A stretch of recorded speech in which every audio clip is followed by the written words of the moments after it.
as a writer, I'm a big fan of that phrase, trust the reader. Hmm. I don't need Hmm. to tell the reader everything. I don't need to explain everything away, leave a little bit of mystery on the page. And I think that that transfers over into your parenting. Hmm. Trust your children or trust your kids. Now, you still want to be present and engaged and give some instruction and advice, but there is an element, I think, of giving them a little bit of space and room to figure some of that out for themselves. Welcome to Book Therapy. I'm your host, Kim Patton. There's no way to count how many books are floating around in this world. Some are decent, some are truly terrible, and some are great. Today we're going to take a deep dive into one great book. Together we will discover gems of truth and encouragement to help you face your current season of life. I'm ready, you're ready, let's get this party started. Hello, and welcome to another episode of Book Therapy. I have another interview coming up for you next. But first, I just wanted to say that we have reached the end of season 2.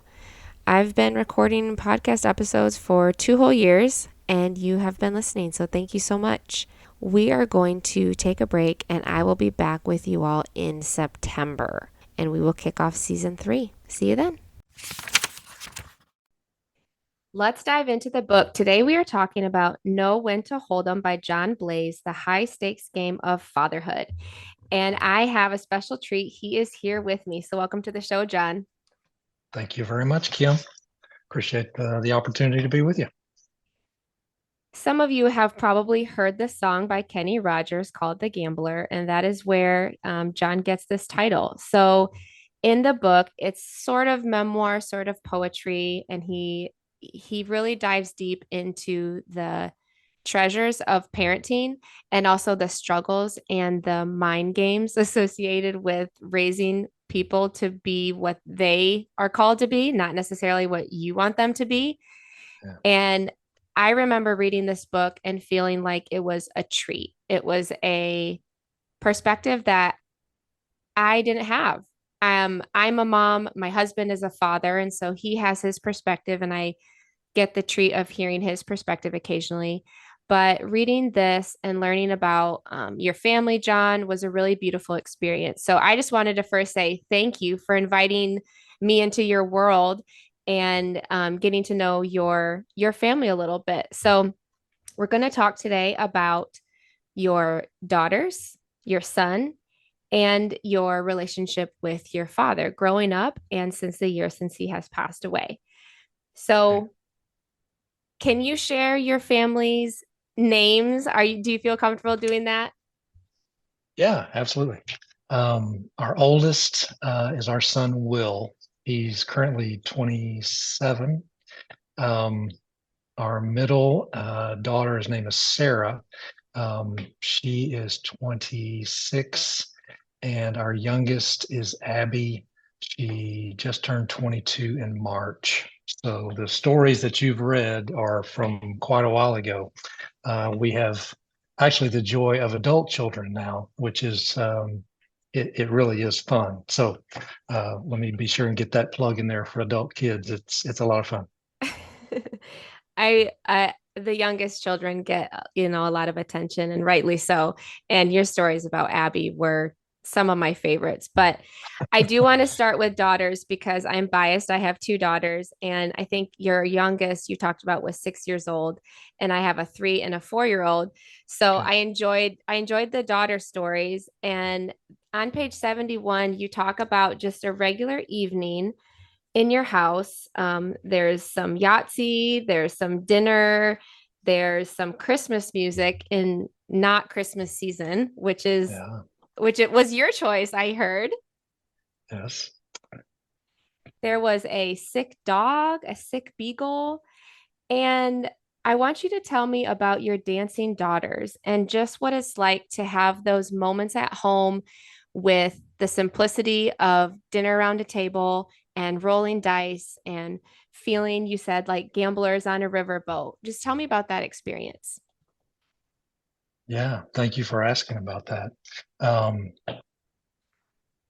our children grew up in Colorado. That's where we lived for almost 20 years. So their childhood and Colorado are synonymous. And we lived it was actually a little bitty house, Kim, along Colorado's Front Range, not too far from Colorado Springs.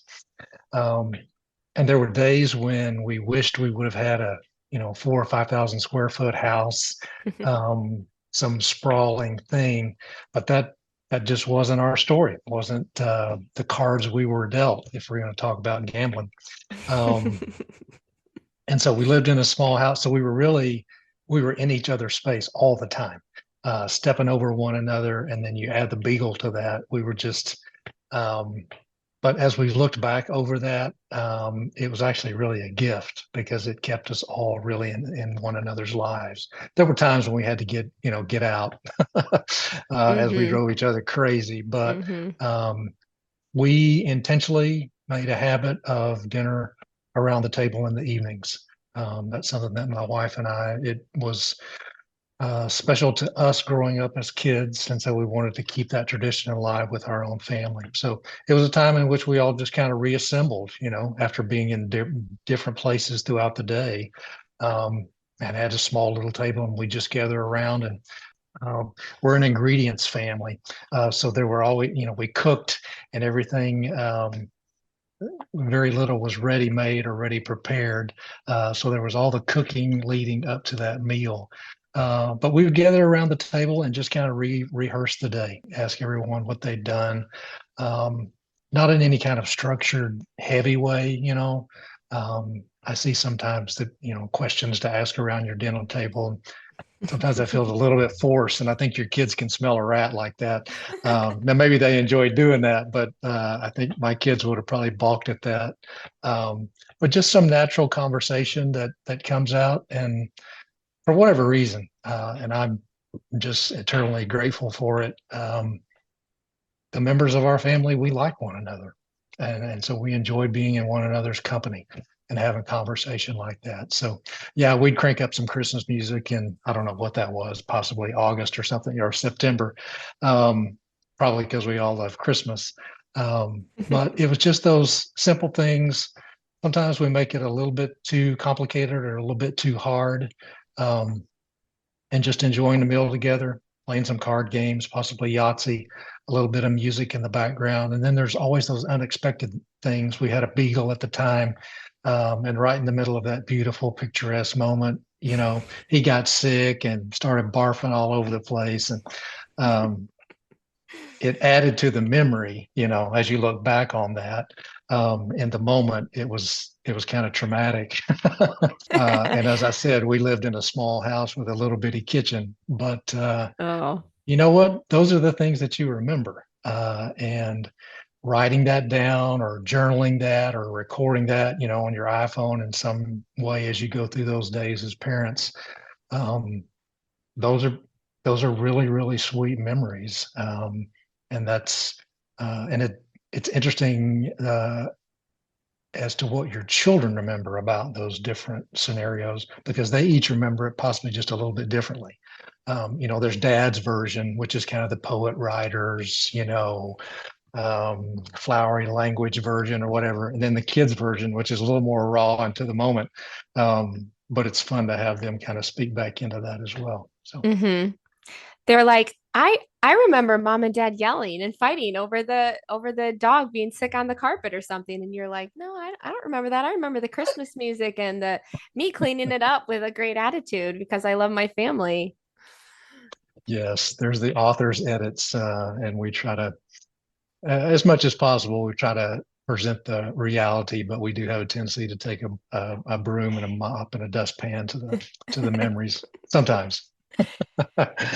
Another memory that you mention is when your daughter comes to you to show you her empty space in her mouth as she lost a tooth. And I think your wife pawned it off on you to get the cash. So it says on page 96, you find yourself traipsing off to Safeway at 10 p.m. to get coffee and potatoes and some cash. And you're driving back home at 10:14 p.m. and the bank says 53 degrees and the town is drowsy and you're glad to be alive. Broke, but glad to be alive. Yeah. Um, those were the days when, at least in our family, we debit cards kind of came in, into the vogue, and so you didn't have cash. And all of a sudden, we were in that moment when somebody lost a tooth, and the tooth fairy needed to show up. So I had to run buy enough groceries where I could get cash back. That kind of exchange at a at a late night grocery store that was still open. But just had the time and I guess the presence of mind. That was probably about a mile's drive from where we lived to that grocery store. But in that mile there and back, and I'm a pretty reflective, some would say melancholy person. I'm trying to, soak all these things out of these moments and memories. But just thinking about all that and trying to be at the same time very present to what was going on. You don't try not to get too much in your head, or you'll miss the actual event that's going on right there in front of your eyes. So, but was able to get some cash and get back, and then just put me in a mood of really thinking about her.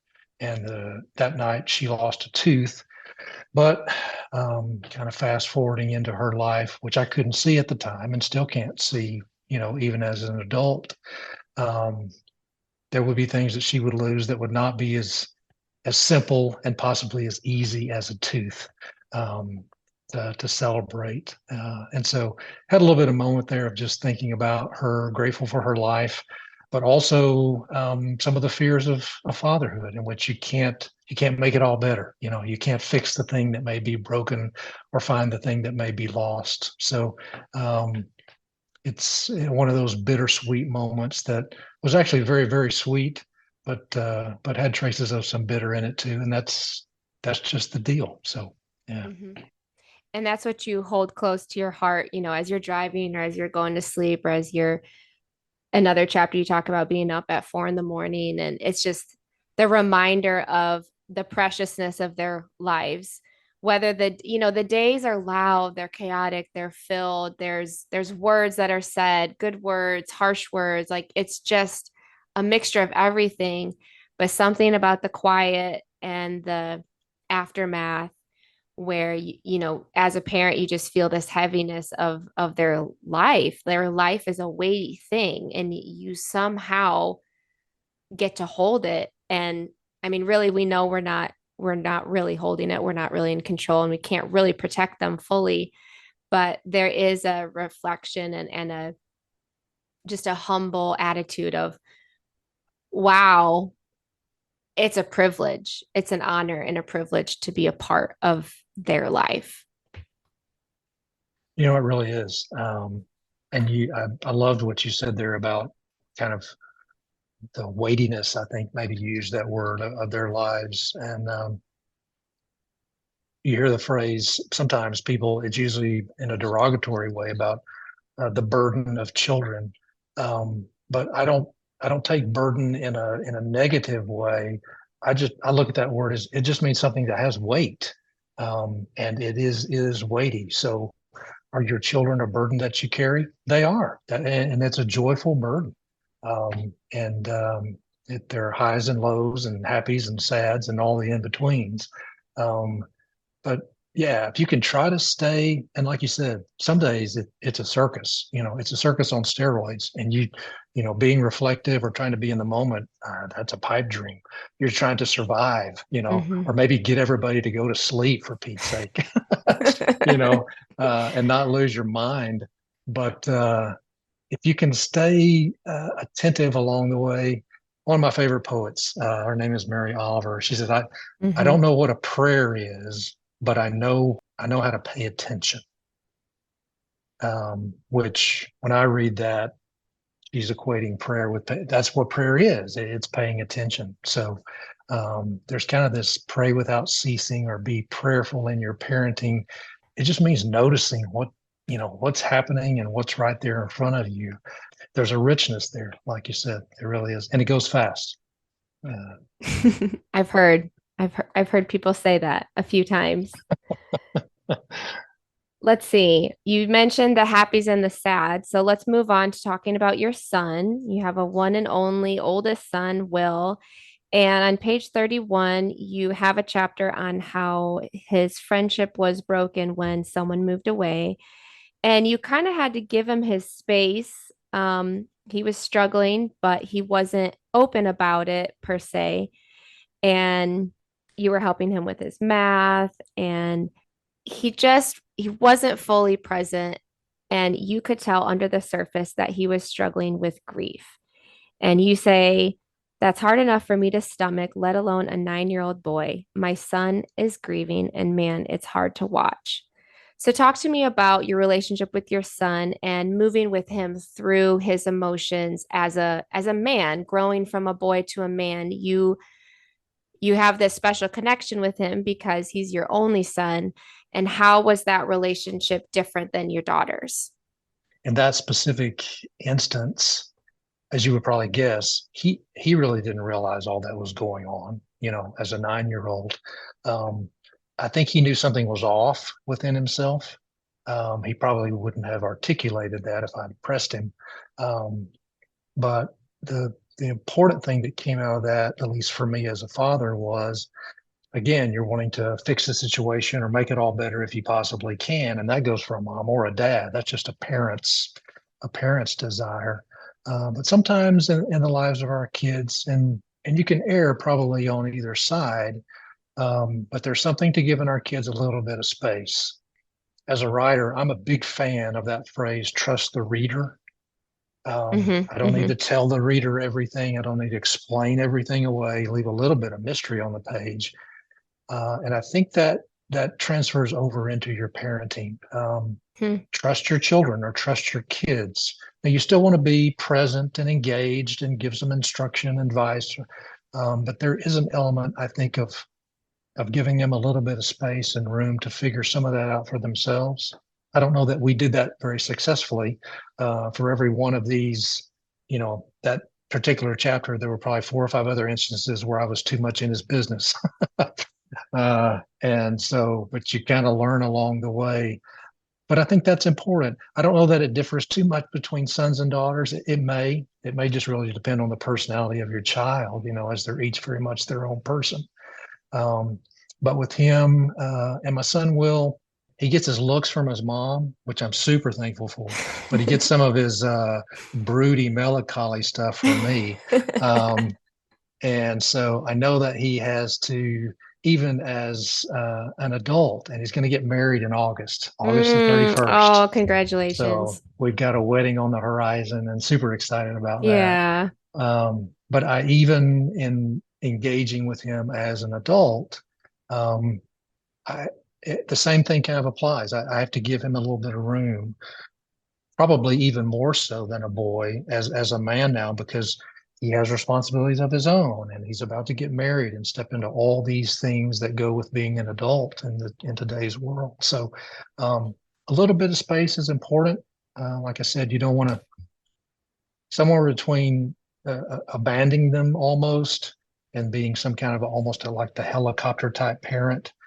There's somewhere in the middle there that I think really honors your child for who they are.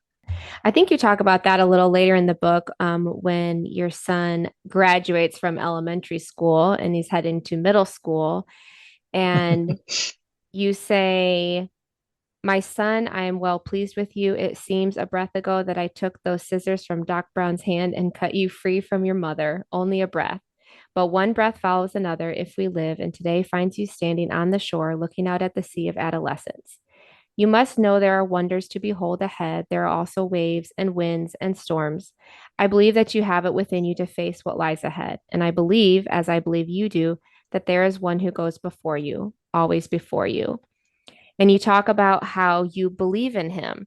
So I think that is the strength that he has, he's getting from you, but he also wants to stand on his own 2 feet. And with him now getting married, do you feel like you're losing him, or do you feel like you're launching him, or that he has the strength? Do you still believe in him?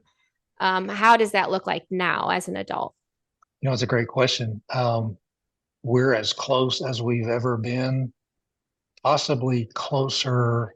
And you talked about probably since my dad passed, my relationship with my son has deepened. Mm. Um, and just I think in our open spoken affection for one another, in which we both feel that, but we're both kind of more quiet, maybe not the most expressive about some of those things, but a very intentional saying I love you or I believe in you more, and saying it out loud. Uh, that's what it would look like these days, I think. He's been asking me some things about marriage, and what that looks like and adulthood and some of those things. Mm-hmm. And we're trying to kind of figure that all out together. So, Mm-hmm. um, but if your kids know that you believe in them, they know. They just know. And I think they know if you don't believe it or if you're suspect or you're just not sure or something. And it doesn't mean that you don't have doubts and concerns along the way, but that overarching sense of my parents believe in me. Mm-hmm. It's huge.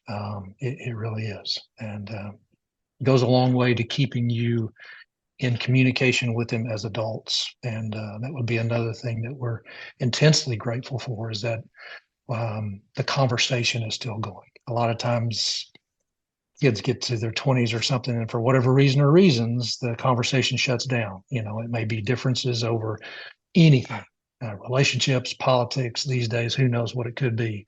But keeping that conversation going is vital. Yeah. Mm-hmm. We talk about that a lot. The connection is more important than even the correction, or the connection is more important than what your family looks like in public. So the fact that your kids know you believe in them, and even if you are a person who maybe is more reserved or not expressive, your kids pick up on things. Like you said, you can trust them to figure Yeah. things out. They're very smart. They can pick up what you're putting down even if you don't know what you're putting down. Yes. And they, even if they have their AirPods in, they are watching and listening to everything. So, um, Oh, don't remind me. yeah. Okay, so let's move on to your dad because you do mention him throughout the book. And the funny story that I liked was when you mentioned to your kids who Samson was, and you and your wife were crossing your fingers hoping they would know the reference to Samson. And your daughter says, Samson was the name of that dog in that movie. And you and your wife were like, uh-oh. So I know you and I were raised similarly with VBS and memorizing scripture and, church every, 4 or 5 or 7 days a week. Yeah. So talk to me about how did you do? I'm curious because in this chapter you have the desire to pass on more biblical literacy to your children. How do you think you did on a scale of, A to F? How do you think you and your wife did? This is a test. Oh gosh. Uh, that particular moment that you mentioned there about where she said Samson was the name of the dog, you could, at least I think for my wife and myself, in the background there was the trombone, "Arr." It was a parent fail moment in which we thought, holy cow, of all the people, you got to know Samson. Um, and it's an ongoing conversation, Kim, that we have even as their adult children, trying to pass along your faith to your kids. What does that look like? Um, we probably would rate a C. All We're right, you average, passed. You passed. uh, by the skin of our teeth, maybe. And we do talk about that a lot. And that same desire is still there for them to know those stories, probably um, because they were so formative for us as their parents. When we think about our childhoods, it's impossible not to think about the Bible stories and the Bible characters. And um, was that a time in America when all that was important to parents? I don't know. Um, we tried to hopefully respond to not react, but respond to some of the heavy-handedness that we had grown up with Mm-hmm. by just being a little bit more loose with that. Mm-hmm. Now, our family was in church. We were part of several different congregations as the kids grew up. So um, they were hearing things. They probably didn't have the intense kind of knowledge that my wife and I did. Sword drills and stuff Mm-hmm. like. we have said several times, even here in the recent past, and we don't want to give them too high marks because they Of are humans. Um, course. but you know what? Our children are kind. And if they don't know who Samson is, and they do now, by the way, we made sure that was corrected. Um, but if they don't know who Samson is, but if they're kind and compassionate to people, I at least for us, for me and my wife and our household, we're okay with that, and we'll trust that God sees that and God knows that.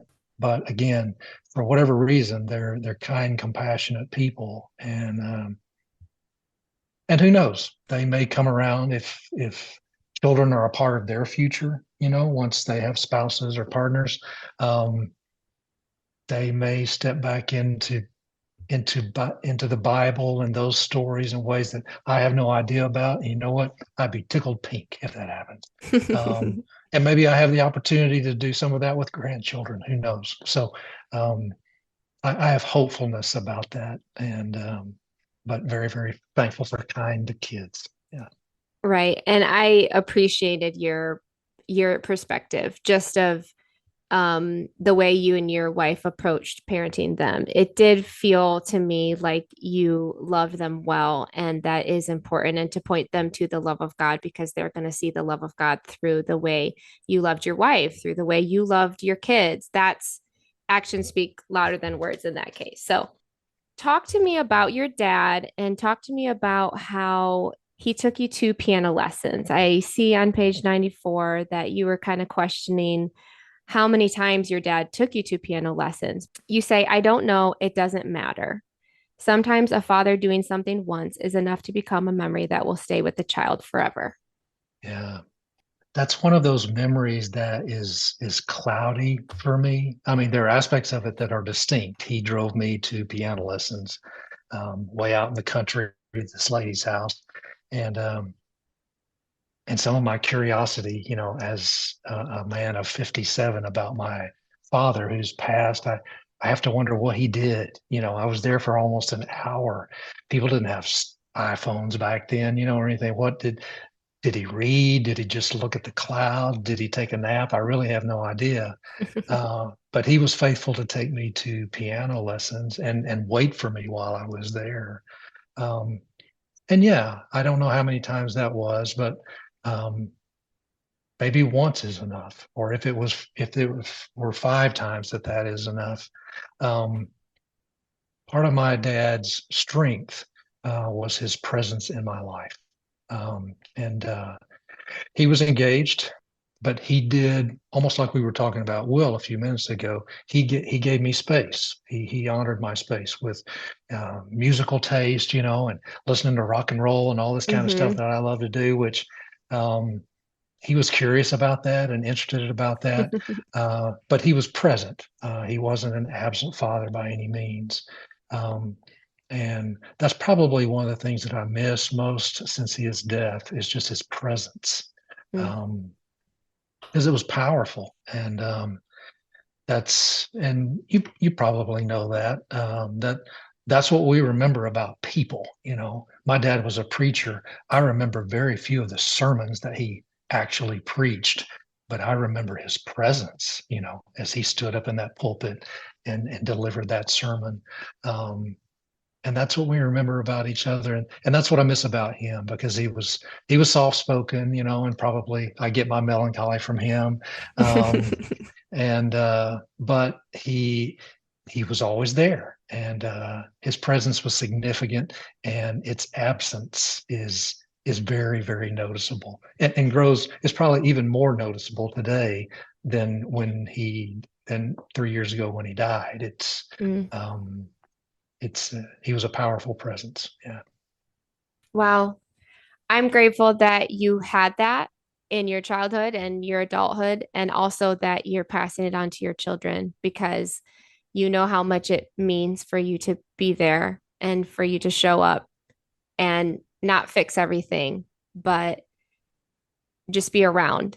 And I think everybody needs that. We all need people in our life that are willing to be in the room with us. So we have to wrap it up, but thank you so much. You're a wonderful poet and writer. And I really enjoyed talking to you about your book because your book was really special. So thank you. It was a treat to visit with you, and I appreciate the invitation more than you know. So thanks, Kim. Thank you for listening to another episode of Book Therapy. Today we talked about Know When to Hold 'em, the high stakes game of fatherhood with John Blase. And we had the privilege of speaking with John Blase himself. And it was truly wonderful to get to know him and his family more. And I hope you enjoyed the episode. He has written other books, including one with Brennan Manning. So I definitely recommend checking out All Is Grace. It is a book that he authored with Brennan Manning, who is a priest and a really beautiful writer and person. Okay, that's it for today. And that is it for season 2. Woohoo! In September, we will kick off season 3. I'm so excited to bring you more books, more authors, more interviews, and a whole lot more fun. So happy reading this summer, and we'll see you in September. I know you and I were raised similarly with VBS and memorizing scripture and, chicken. Oh, I said chicken because I'm reading Chicken Little, the Sky is Falling. Church every, 4 or 5 or 7 days a week.